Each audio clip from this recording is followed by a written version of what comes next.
నమస్కరిస్తూ ఇప్పుడు మనం 2024 సంవత్సరంలో ఏప్రిల్ నెలలో పాల్గొన మాసం మరియు చైత్ర మాసం 2 మాసాలు కూడా ఉంటాయి.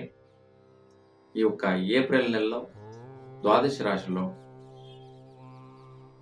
మకర రాశి వారికి 9 గ్రహాల యొక్క సంచారం వలన ఏ యొక్క ప్రతిఫలాలు ఉంటాయి అనే దాని గురించి తెలుసుకోబోతున్నాం. ముఖ్యంగా మీరు మా ఛానల్ని సబ్స్క్రైబ్ చేసుకోకుండా సబ్స్క్రైబ్ చేసుకోండి. మా వీడియోస్ ఇష్టమైతే కనుక లైక్ చేయండి. మీ స్నేహితులు బంధుమిత్రులకి మా ఛానల్ని లింక్స్ని షేర్ చేసి సబ్స్క్రైబ్ చేసుకోమని చెప్పండి కోరుతూ, మకర రాశి వారికి ముఖ్యంగా మీ రాశాధిపతి శని ద్వితీయ స్థానంలో సంచారం. దాదాపు 1 సంవత్సరం ఇంకా చాలా శ్రమ ప్రయత్నంతో డబ్బులు చేయాలా అనేటటువంటి చలము బలము మంచిగా ఉంది. కాకపోతే 6 సంవత్సరాలు ఇంకా కూడా మీరు 7.5లో ఉన్నారు. ఇంకా దాదాపు 8 నెలల వరకు కూడా 7.5 ఉంటుంది. కానీ ఇప్పుడు వదిలిపెట్టి వెళ్ళేటటువంటి సమయం మకర రాశి వారికి. మీ రాశి వారికి 7.5 అనేది వదిలిపెట్టి వెళుతుంది. మీ రాశాధిపతే మీ రాశిలో రావడం 7.5 రావడం వలన చాలా పెద్ద ఎత్తున కొండంత బరువును మోసేట్లా ఉండదు, చిన్నగా గుండులు మోసేట్లుగా అటువంటి బాధలు ఉంటాయి. ఆ గుండ్లు కూడా మోయాలంటే కష్టమే కదా, ఇబ్బంది, సమస్యలు ఫేస్ చేయాల్సిందే. కాబట్టి ముఖ్యంగా వైయక్తికంగా స్ట్రెస్ అంటాం, అంటే ఇబ్బందికరంగా మనస్థితి ఏదో కసివిసి అవుతుంటుంది. డబ్బుల విచారంలో కూడా సమస్యలు ఎదురవుతుంటాయి. ఆ డబ్బుల విచారంలో కొంచెం వ్యవహారాలు అయిపోయినట్లుగానే ఉంటాయి. ఇంకేం వచ్చేస్తుంది అయిపోతుంది అని అనిపిస్తుంటుంది. కానీ అవి వచ్చిపోయినట్లుగానే మూమెంట్స్ ఇస్తాయి. ఎందుకంటే శని కుజులు మీకు ధనస్థానంలో డబ్బుల స్థానంలో ఉండడం వల్ల ఏప్రిల్ నెలలో అలాంటి సమయం 23వ తేదీ వరకు ఉంటుంది. కాబట్టి శనిగ్రహ శాంతి, కుజగ్రహ శాంతి, సుబ్రహ్మణ్య స్వామి దర్శనం చేయడం, అక్కడ పొంగల్ ప్రసాదాన్ని నైవేద్యం చేయించి 10 మంది ప్రసాదం నియోగం చేయడం, శనేశ్వర స్వామి దేవాలయంలో మంచి నూనె దీపం వెలిగించడం, ఈ 2 పరిహారాలు చేస్తే కనుక మంచి ఫలితం దొరుకుతుంది. డబ్బుల విచారంలో మీకు వచ్చే డబ్బులు వచ్చేస్తాయి, ఇబ్బంది ఏమి ఉండదు. ఇంకా మీ ప్రయత్న కార్య విచారంలో చాలా పెద్ద ఎత్తున ప్రయత్నాలు చేస్తారు. ఈ బ్యూటీ పార్లర్లో చేసేట్లాంటి వాళ్ళకి, ఫిలం ఆర్టిస్టులకి, ముఖ్యంగా వీళ్ళకందరికీ కూడా కలర్ఫుల్ ఉంటుంది.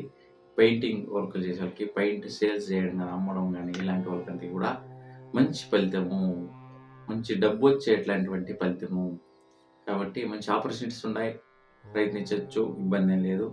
కాకపోతే కొంచెం రాహు శాంతి చేసుకోవాలి. ఎందుకంటే శుక్రుడు ఉచ్చ స్థితిలో మీకు మీన రాశిలో ఉన్నా కానీ రాహు ఉండడం వలన, కేతు దృష్టి వలన కొంచెం ఇబ్బందులతో కూడి ఉంటుంది. కాబట్టి కాళహస్తికి వెళ్ళి రాహుకేతు శాంతి చేసుకోండి, మీ యొక్క దోష పరిహారాలు పోతాయి.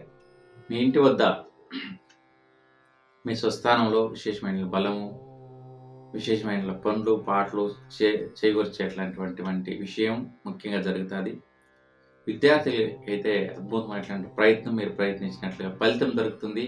మంచి మార్కులు పొందేట్లాంటి యోగం కలిసి వస్తుంది, ఇబ్బంది ఏం లేదు. ఇంకా మిత్రులతో ఏ ఒక్క వ్యవహారం చేయొద్దండి ఈ నెలలో. 10వ తేదీ తర్వాత అయితే చాలా జాగ్రత్త పడండి.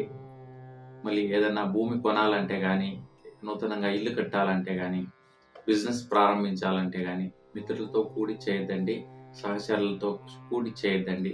అవన్నీ కూడా ఫలితం లేకుండా పోతాయి. ఇంకా ఆరోగ్య స్థానం, ఆరోగ్య విచారంలో సాధారణంగా కొంచెం డైజెషన్ రిలేటెడ్ ఇష్యూస్ రావడం, బాడీ హీట్ అవ్వడం, బీపీ రిలేటెడ్ బ్లడ్ వేరియేషన్స్ రావడం ఖచ్చితంగా సాధారణంగా జరుగుతుంది. ఎందుకంటే ఇక్కడ శని కుజుడు యొక్క, సూర్యుని యొక్క వైబ్రేషన్స్ వల్ల ఈ యొక్క సమస్యలు జరగడం ఉంటుంది. కాబట్టి కొంచెం ఆరోగ్యం పట్ల చాలా జాగ్రత్త పడుతూ ఈ యొక్క 3 గ్రహాల యొక్క శాంతి చేసుకుంటే మంచిది ఉంటుంది. ఇంకా భాగ్య విచారంలో ఏదైనా ఇన్వెస్ట్మెంట్ చేయాలంటే భూమిపైన కానీ, సైట్ కొనాలని కానీ, ఇల్లు ప్రయత్నం కానీ, ఇల్లు కొనాలని కానీ ఇలాంటివి ఏమీ చేయొద్దండి. పంటలు పెట్టాలని కానీ, లేదా పంటలు పండినటువంటి వ్యాపారం చేయాలని కానీ ఏప్రిల్ 10 తర్వాత అయితే చేయొద్దండి. ఎందుకంటే వాటిలో చిక్కి లాస్ అయిపోతారు, చిక్కేసుకుంటారు. ఇబ్బందులతో కూడి ఉంటుంది. గ్రహగతుల యొక్క సంచారం బాగలేదు. బుధుడు చెండింటాడు, నీచ స్థితిలో, పాపస్థితిలో, వక్రస్థితిలో చూస్తున్నాడు.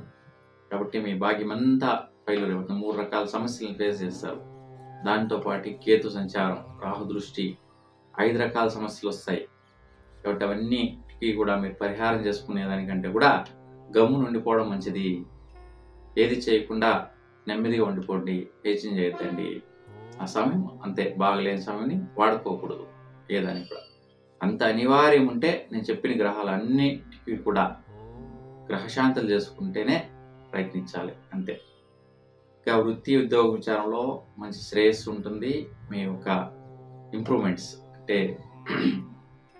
కంపెనీని చేంజ్ చేయడం కానీ, జాబ్ మార్చడం కానీ, ఉద్యోగంలో అభివృద్ధి రావడం కానీ, ప్రమోషన్స్ రావడం కానీ, డబ్బులు కూడా వచ్చే శాలరీ కంటే ఎక్కువ శాలరీ వచ్చేట్లాంటి సదవకాశం పెరుగుతుంది. ఇబ్బంది ఏం లేదు. ఆదాయ విచారంలో కొంచెం సందిగ్ధమైన టెన్షన్తో ఆదాయాలు వస్తాయి. కాబట్టి అప్పుడే చెప్పాను, శని కుజుల యొక్క పరిహారం చేసుకోండి. అది చేసుకుంటే కనుక వచ్చే ఆదాయాలు కొంచెం స్ట్రగ్లింగ్స్తో ఉంటుంది. ఇదిగో వచ్చా, అదిగో వచ్చా అని చెప్పని అనుకుంటారు కానీ రాదు.